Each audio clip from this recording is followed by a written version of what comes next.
Guys IAS ఐపీఎస్లకి నిజంగా 100 కోట్ల కట్నం ఇస్తారా? And at the same time ఇక్కడ అందరూ ఐఏఎస్ ఐపీఎస్ గురించి మాట్లాడుకుంటారు. యూపీఎస్సీ ప్రిపేర్ అయ్యే ప్రతి ఒక్కరు, లేకపోతే IPS grand entry, IAS grand entry, దీని గురించే మాట్లాడుతూ ఉంటారు.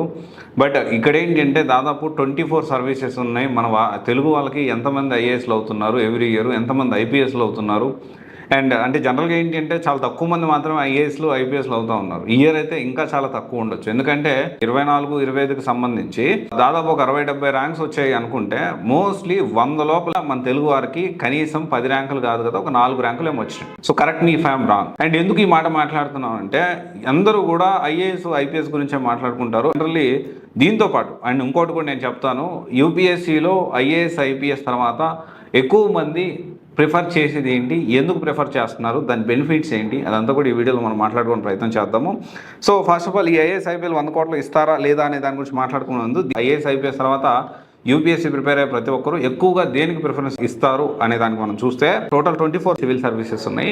ఐఏఎస్ ఐపీఎస్ తర్వాత ఎక్కువ మంది ప్రిఫరెన్స్ ఇచ్చేది ఐఆర్ఎస్కి, ఇండియన్ రెవెన్యూ సర్వీస్. అండ్ దీనికి సంబంధించి ఇండియన్ ఫారెన్ సర్వీస్ కానీ, తర్వాత ఇంకా చాలా ఐసీఎల్ఎస్, ఇండియన్ కార్పొరేట్ లా సర్వీస్ అని, ఇండియన్ డిఫెన్స్ అకౌంట్ సర్వీస్ అని, ఇండియన్ ఆడిట్ అండ్ అకౌంట్స్, ఇవన్నీ కూడా ఆఫీస్ జాబ్స్. అంటే ఒక కార్పొరేట్ ఆఫీస్ లాగా ఉంటుంది, దాంట్లో వెళ్ళి వర్క్ చేయాల్సి ఉంటుంది. అండ్ దీనికి సంబంధించి ఇండియన్ సివిల్స్ అకౌంట్ సర్వీసెస్ అని, తర్వాత ఆర్డినెన్స్ ఫ్యాక్టరీ సర్వీస్, ఇంకా చాలా ఉన్నాయి. కానీ ఇక్కడ చాలామంది ఇండియన్ రెవెన్యూ సర్వీస్కి ప్రిఫరెన్స్ ఇస్తూ ఉంటారు. ఎందుకు అంటే వచ్చే బెనిఫిట్స్ అలాంటివి. అండ్ అసలు దీంట్లో జాబ్ రోల్ ఏంటో కూడా తెలుసా, నల్లధనం పట్టుకోవడమే, బ్లాక్ మనీ పట్టుకునే యూపీఎస్సీ క్యాడర్ ఇది. ఏది? IRS, Indian revenue service. దీనికి సంబంధించి ఏంటి అంటే బేసికల్లీ మెయిన్గా ఏంటి అంటే crucial role in combating black money and negotiating international agreement related taxation. And మెయిన్గా కీ రెస్పాన్సిబిలిటీస్ ఏముంటాయి అంటే, ట్యాక్స్ అడ్మినిస్ట్రేషన్ ఉంటుంది, అండ్ దాంతోపాటు పాలసీ ఫార్ములేషన్ ఉంటుంది, బ్లాక్ మనీ కంట్రోల్ ఉంటుంది, and international cooperation, enforcement, customs laws, and investigation and prosecution. So ఇవన్నీ కూడా దీంట్లో రెస్పాన్సిబిలిటీస్, వీళ్ళ బాధ్యతలు. సో మెయిన్గా ఏంటి అంటే, చాలామంది ఐఆర్ఎస్ ఆఫీసర్లు జెన్యున్గా పనిచేసే వాళ్ళు ఉంటారు. జెన్యున్గా పనిచేసే వాళ్ళు ఎంతమంది ఉంటారో, కొంతమంది రీసెంట్గా కూడా మనం చూస్తూ ఉన్నాం, ఏసీబీకి రెడ్ హ్యాండెడ్గా పట్టుబడిన ఐఆర్ఎస్ అధికారులు అని చెప్పి రీసెంట్గా కూడా చాలా మనం న్యూస్లో చూస్తాను. వెరీ రీసెంట్గా మన తెలంగాణలో, హైదరాబాద్లో కూడా చూస్తున్నాం మనం.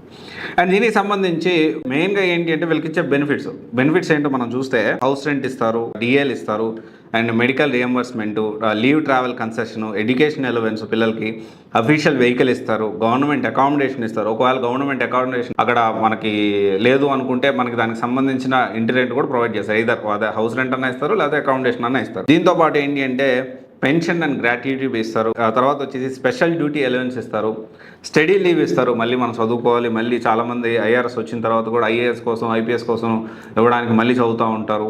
ఇలా అన్నీ కూడా ఉంటాయి. జనరల్గా ఏంటి అంటే దీంట్లో వర్క్ ప్రెషర్ కూడా ఎక్కువ ఉంటుంది, ఫ్రీక్వెంట్ ట్రాన్స్ఫర్స్ ఉంటాయి. ఎందుకంటే they are dealing with very big people.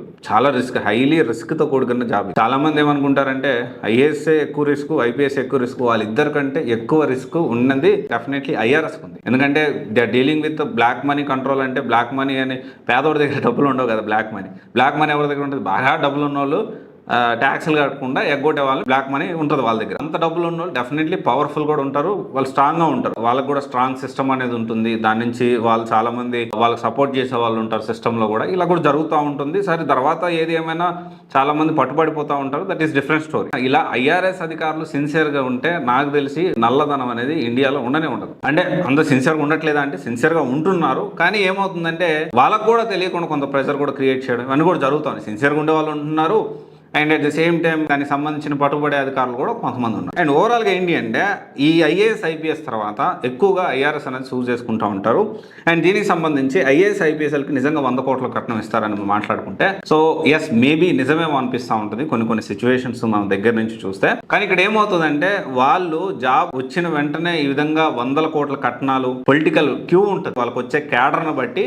ఇదిగో ఈ క్యాడర్కి అయితే ఇంత డబ్బులు, ఈ క్యాడర్కి అయితే ఇంత కట్నం. ఇది నిజంగా జరుగుతూ ఉందేమో అని అనిపిస్తూ ఉంది. అండ్ ఇది అందరూ చేస్తున్నారు, అందరూ ఇలా ఉన్నారని చెప్పను. చాలా మంది, నాకు తెలిసిన ఒక ర్యాంకర్ కూడా 2 సార్లు యూపీఎస్సీ ర్యాంకరు, వాళ్ళ ఫ్యామిలీలోనే చాలా మంది సక్సెస్ అయిపోయిన తర్వాత ఈ 100 కోట్లు ఆశపడి వాళ్ళు నమ్ము అప్పుడు దాకా వాళ్ళు సపోర్ట్ చేసిన వాళ్ళు కూడా వదిలిపెట్టే పరిస్థితి ఉంటుంది. అలాంటి పరిస్థితి కాకుండా ఉండే వాళ్ళు కూడా చాలా ఎక్కువ మంది ఉన్నారు. కానీ ఓవరాల్గా ఏంటి అంటే, యూపీఎస్సీ ప్రిపేర్ అయ్యే వాళ్ళందరూ కూడా వీటన్నిటికంటే ఇప్పుడు ఏదో 100 కోట్ల కట్నం వస్తుంది, లేకపోతే ఇంకోరి కోసం కాకుండా నిజంగా దేశానికి సమాజానికి ఏమైనా చేయాలి అనే ఒక మంచి దృక్పథంతో వస్తే మాత్రం ఖచ్చితంగా భారతదేశం ఫ్యూచర్ మారడానికి మెయిన్ బ్యూరోక్రాట్ చేతిలోనే ఉంది. స్టీల్ ఫ్రేమ్ ఆఫ్ ఇండియా ఈ మొత్తం ఎంటైర్ బ్యూరోక్రాట్ సిస్టమ్ చేతిలోనే ఉంది. ఒక పక్క పాలసీస్ చూసుకుంటే పాలసీ ఇంప్లిమెంటేషన్ ఐఏఎస్ చూసుకుంటారు, శాంతి భద్రతల విషయంలో ఐపీఎస్ ఉంటారు, తర్వాత బ్లాక్ మనీకి సంబంధించి ఐఆర్ఎస్ ఆఫీసర్లు ఉంటారు, ఇంకా దీంట్లో చాలా సర్వీసెస్ ఉన్నాయి, ఫారెన్ సర్వీసెస్ ఉంది, ఫారెస్ట్ సర్వీసెస్ ఉన్నాయి, ఇలా చాలా సర్వీసెస్ ఉన్నాయి, అకౌంట్ సర్వీసెస్ ఉన్నాయి, ఇండియన్ కార్పొరేట్ లా సర్వీసెస్ ఉన్నాయి, ఇంకా చాలా సర్వీసెస్ ఉన్నాయి దీంట్లో. అంటే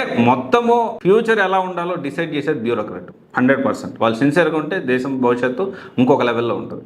ఎనీవే యూపీఎస్సీ ప్రిపేర్ అయ్యే వాళ్ళు ఈ ఐఏఎస్ ఐపీఎస్ తర్వాత ఎక్కువ మంది ఐఆర్ఎస్ పెట్టుకుంటున్నారు. ఐఆర్ఎస్కి బెనిఫిట్స్ కూడా అలాగే ఉన్నాయి, కొంచెం ప్రెషర్ కూడా అలాగే ఉంటుంది. అండ్ ఇది ఫీల్డ్ వర్క్ ఉంటుంది అండ్ ఆఫీస్ వర్క్ రెండు ఉంటుంది. అవసరమైనప్పుడు ఫీల్డ్ వర్క్ కూడా తిరగాల్సి వస్తుంది వీళ్ళు. సో అందుకని వాళ్ళకి అఫీషియల్ వెహికల్ కూడా అరేంజ్ చేస్తారు, సెక్యూరిటీ కూడా అరేంజ్ చేస్తారు. Okay, thank you.